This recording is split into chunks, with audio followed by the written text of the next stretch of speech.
Diamonds, Eramallur, Vadathala. കർഷകരാണ് യഥാർത്ഥ രാഷ്ട്രസേവകരെന്ന് മന്ത്രി കെ കൃഷ്ണൻകുട്ടി. കർഷകരാണ് യഥാർത്ഥ രാഷ്ട്രസേവകരെന്ന് വൈദ്യുതി വകുപ്പ് മന്ത്രി കെ കൃഷ്ണൻകുട്ടി പറഞ്ഞു. കൾച്ചർ സൊസൈറ്റി ഓഫ് അങ്കമാലി സംഘടിപ്പിച്ച വിത്തും കൈക്കോട്ടും കാർഷികോത്സവം ഉദ്ഘാടനം ചെയ്യുകയായിരുന്നു അദ്ദേഹം. ഒരു കാലത്ത് ജില്ലാ കളക്ടർമാരെക്കാൾ വരുമാനമുണ്ടായിരുന്ന കർഷകരുടെ നിലവിലെ സ്ഥിതി ദുരിതപൂർണ്ണമാണ്. കാർഷിക മേഖലയിലെ കോർപ്പറേറ്റ് വൽക്കരണം ചെറുകിട കർഷകരുടെ ജീവിതം ദുഷ്കരമാക്കുന്നുണ്ട്. അതേസമയം കർഷക വിരുദ്ധ സമീപനങ്ങൾ ആരും ചർച്ച ചെയ്യാത്ത സാഹചര്യമാണ് ഇന്നുള്ളതെന്നും മന്ത്രി പറഞ്ഞു.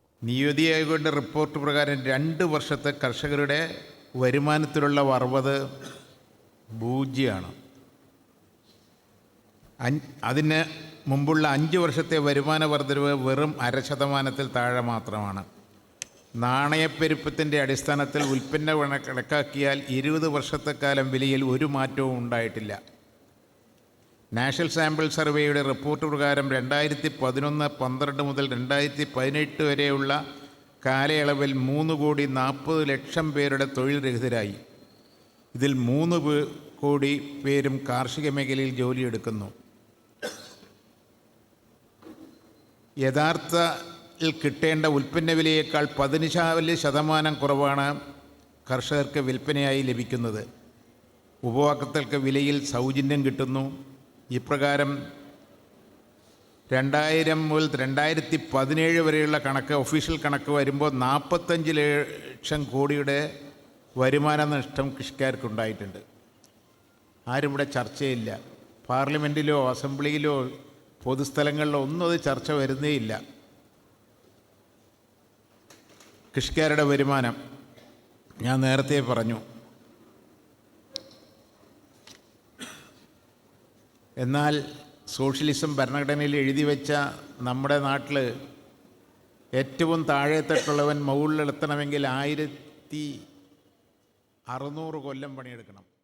കാർഷികോത്സവത്തിൽ പങ്കെടുത്ത കർഷകർക്ക് സംസ്ഥാന സർക്കാരിന്റെ സബ്സിഡിയോടെയുള്ള മൈക്രോ ഇറിഗേഷൻ സോളാർ പദ്ധതികളെക്കുറിച്ചും ഇവയുടെ ഗുണങ്ങളെക്കുറിച്ചും കർഷകൻ കൂടിയായ മന്ത്രി വിശദീകരിച്ചു. CSA ലൈബ്രറി ഹാളിൽ നടന്ന പരിപാടിയിൽ CSA പ്രസിഡന്റ് CK ഈപ്പൻ അധ്യക്ഷത വഹിച്ചു. പഞ്ചായത്ത് പ്രസിഡന്റുമാരായ വത്സലകുമാരി വേണു, S ജയദേവൻ, ലതിക ശശികുമാർ, മുൻ മന്ത്രി advocate Jose Thettayil, KTDC director Benny Moonjeli, Angamaly നഗരസഭ വികസന സ്ഥിരം സമിതി അധ്യക്ഷൻ പോൾ ജവർ, കൗൺസിലർ TY ഏലിയസ്, സംഘാടക സമിതി അധ്യക്ഷൻ advocate KK Shibu, general convener Vishnu master, CSA vice president MP Rajan തുടങ്ങിയവർ പങ്കെടുത്തു. തുടർന്ന് കൃഷിയും സംസ്കാരവും എന്ന വിഷയത്തിൽ മുൻമന്ത്രി പ്രൊഫസർ C രവീന്ദ്രനാഥ് പ്രഭാഷണം നടത്തി. Indian farmers fertilisation corporate limited field officer P ക്യാബിൻ, കൃഷി വകുപ്പ് മുൻ അസിസ്റ്റന്റ് ഡയറക്ടർ ബിജുമോൻ സക്കറിയ തുടങ്ങിയവർ ക്ലാസുകൾ നയിച്ചു. സംസ്ഥാന കൃഷി വകുപ്പ്, CSA ലൈബ്രറി എന്നിവയുമായി സഹകരിച്ച് കൾച്ചറൽ സൊസൈറ്റി ഓഫ് അങ്കമാലി നടത്തിയ കാർഷികോത്സവത്തിൽ പ്രദർശന വിപണന മേള സംഘടിപ്പിച്ചിരുന്നു. ഒരുപാട് അനുഭവങ്ങളുണ്ട് നമ്മുടെ കാർഷിക മേഖലയെ ബന്ധപ്പെട്ടിട്ട്.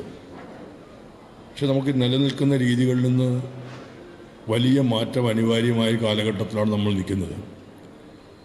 പഴയ രീതികളിലൂടെ പുതിയ കാലത്ത് മുന്നേറുക പ്രയാസമുള്ള കാര്യമാണ്. മറ്റെല്ലാ കാര്യങ്ങളിലും നമ്മൾ മാറ്റം വന്നു കഴിഞ്ഞു. നമ്മുടെയൊക്കെ ജീവിതത്തിൽ എത്ര വലിയ മാറ്റങ്ങളാണ് ആധുനിക കാലത്തിനനുസരിച്ച് വന്നതെന്ന് ആലോചിച്ച് നോക്കുക. 10-ാം ഉദയം പറയുന്നത് നമ്മൾ കൃഷി ഇറക്കുന്നത്. 10-ാം ഉദയത്തിൻ്റെ പ്രത്യേകത ഏതെങ്കിലും ഒരു വിശ്വാസത്തിൻ്റെയോ ആചാരത്തിൻ്റെയോ പ്രശ്നമല്ല. അത് ആ സമയത്തിൻ്റെ ചില പ്രത്യേകതകളുണ്ടായിരുന്നു. ഇപ്പോൾ സൂര്യൻ ഭൂമധ്യരേഖയ്ക്ക് വരുന്നു എന്നൊക്കെ പറയുന്ന, രാത്രിയും പകലും തുല്യമാകുന്ന വിഷുവിൻ്റെ ദിവസങ്ങൾ എന്നൊക്കെ പറയുന്നതനുസരിച്ചാണ് ഈ കാലങ്ങളെല്ലാം ഉണ്ടായതല്ല. നമ്മുടെ ഞാറ്റുവേലകൾ പോലും അത്തരത്തിൽ രൂപപ്പെട്ടു വന്നതാണ്. ഇപ്പോൾ പഴയ രീതി അതേപോലെ തുടർന്നിട്ടൊന്നും കഥയില്ല.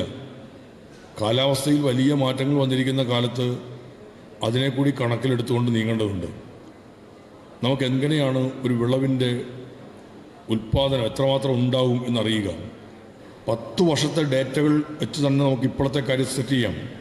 വരുന്നൊരു 10 കൊല്ലത്തെ കുറിച്ച് ആലോചിക്കാം.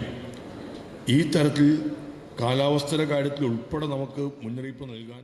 News bureau, Angamaly.